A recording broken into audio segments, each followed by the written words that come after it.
Hello everyone, আশা করি সকলে ভালো আছেন। বহু টালবাহানার পর 2016 এসএসসির 26,000 চাকরি বাতিল মামলার শুনানি শেষ হয়েছে সুপ্রিম কোর্টে। রায়দান আপাতত স্থগিত রেখেছে সর্বোচ্চ আদালত। তারই মাঝে এসএসসি নতুন করে হলফনামা জমা করেছে সুপ্রিম কোর্টে। আর সেই হলফনামা দেখার পর অনেকের আশা ভঙ্গ হতে শুরু করেছে। বিশেষ করে যারা চাইছেন সমস্ত প্যানেল বাতিল হোক, তারা এসএসসির এই হলফনামাতে নিরাশ হচ্ছেন। কেননা তারা আশা করেছিলেন এসএসসি সঠিকভাবে তথ্য দিতে পারবে না, ফলে পুরো প্যানেল বাতিল হবে এবং তারা তাদের রাজনৈতিক স্বার্থ চরিতার্থ করতে পারবে।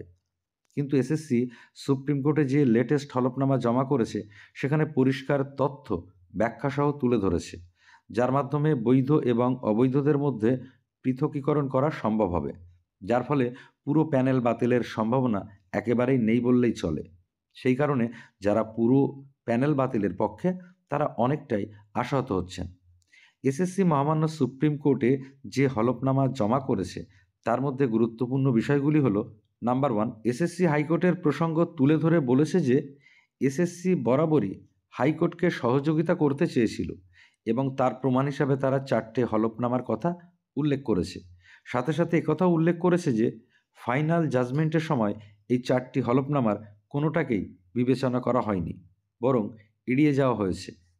দ্বিতীয়ত, হলফনামাতে উল্লেখ করা হয়েছে যে এসএসসির তরফ থেকে হাইকোর্টে বলা হয়েছিল যে পৃথকীকরণ সম্ভব, তাই কারা বৈধ আর কারা অবৈধ তা আলাদা করা সম্ভব।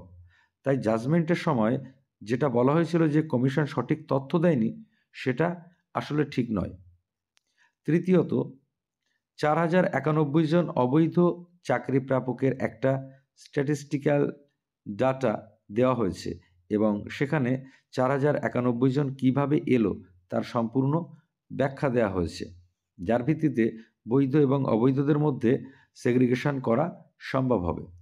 নেক্সট, বারবার অভিযোগ করা হচ্ছে নাইসার সঙ্গে ক্লোজ ডোর টেন্ডার হয়েছিল, কিন্তু হলফনামাতে পরিষ্কার ব্যাখ্যা দেওয়া হয়েছে কেন ক্লোজ ডোর টেন্ডার হয়েছিল, আর সেখানে পরীক্ষার নিরাপত্তা এবং গোপনীয়তার বিষয়টি উল্লেখ করা হয়েছে। নেক্সট, কমিশন উল্লেখ করেছে কমিশন পূর্বে অবৈধদের সম্পূর্ণ ডাটা দিতে পারেনি। তার একটা বড় কারণ ছিল সিবিআই তদন্ত তখনও কমপ্লিট হয়নি।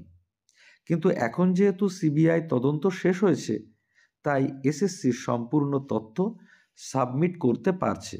এছাড়াও আফটার এক্সপায়ারি অফ প্যানেলে নিযুক্তির সপক্ষে এসএসসি সর্বমোট 15টি যুক্তি দিয়েছে এবং সেখানে বলা হয়েছে থার্ড ফেজ থেকে শুরু করে পরবর্তী প্রত্যেকটা ফেজের কাউন্সেলিং করা হয়েছে আদালতের রায়ের ভিত্তিতে। সবশেষে এসএসসি পরিষ্কার বলে দিয়েছে যে কমিশন যাদেরকে নিয়োগ করেছে, তাদের মধ্যে যারা অবৈধ তাদেরকে স্পষ্টভাবে চিহ্নিত করেছে। তাই এসএসসির সর্বশেষ এই হলফনামার ভিত্তিতে একটা বিষয় পরিষ্কার: 2016 সালে স্কুল সার্ভিস কমিশনের মাধ্যমে নিযুক্ত চাকরি প্রাপকের মধ্যে কারা বৈধ আর কারা অবৈধ তা কিন্তু সুনির্দিষ্টভাবে আলাদা করা সম্ভব। সকলে ভালো থাকুন, সুস্থ থাকুন। ধন্যবাদ।